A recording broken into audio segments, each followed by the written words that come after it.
présentons dans la vente du 26 juin une pièce exceptionnelle qui est considérée dans l'histoire de la céramique occidentale et orientale comme le sommet de la qualité de la production d'Iznik. Pour la production turque d'Anatolie, Iznik correspond à une ville qui est déjà très connue. La production céramique remonte à l'Antiquité et la période la plus d'apogée correspond à la seconde moitié du XVIe siècle.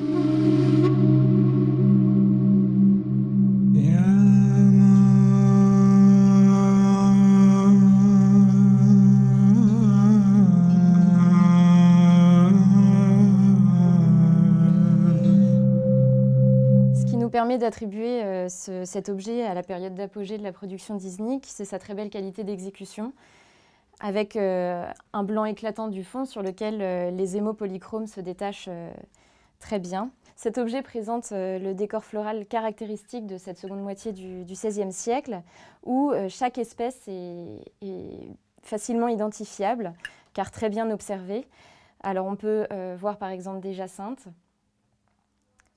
des prunus, avec un pistil étoilé assez original, des œillets, la fameuse tulipe turque,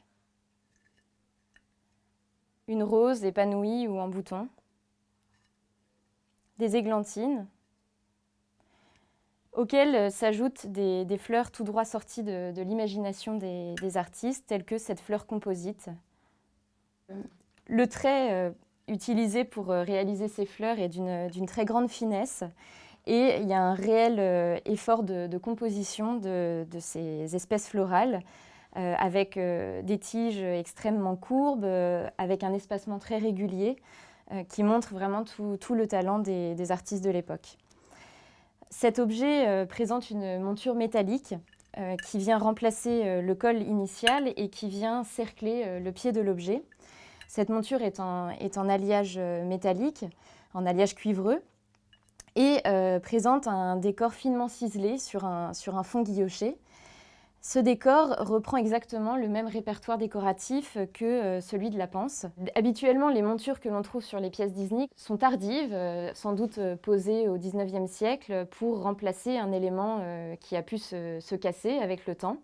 Mais pour notre objet, on a envie de suggérer une monture plus ancienne par justement la très belle qualité d'exécution de la ciselure. Il existe des objets d'Iznik qui ont été volontairement mutilés au moment de leur production, simplement pour apporter une petite touche fantaisiste qui vient compléter le matériau céramique. Ce qui rend notre objet intéressant aussi, c'est sa forme, puisque rares sont les pièces de forme de ce type à avoir traversé les siècles. Habituellement, on a plutôt des plats.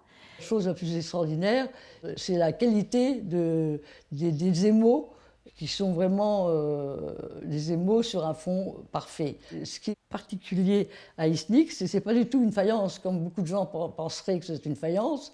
C'est une céramique qui est spéciale au Moyen-Orient. C'est une céramique siliceuse. Nulle part dans aucune autre production, il y a une réalisation aussi parfaite que la production d'Iznik. Il n'y a pas de bavure, il n'y a pas de coulure. Le plus important surtout, c'est la couleur rouge qui est bien réalisée ici.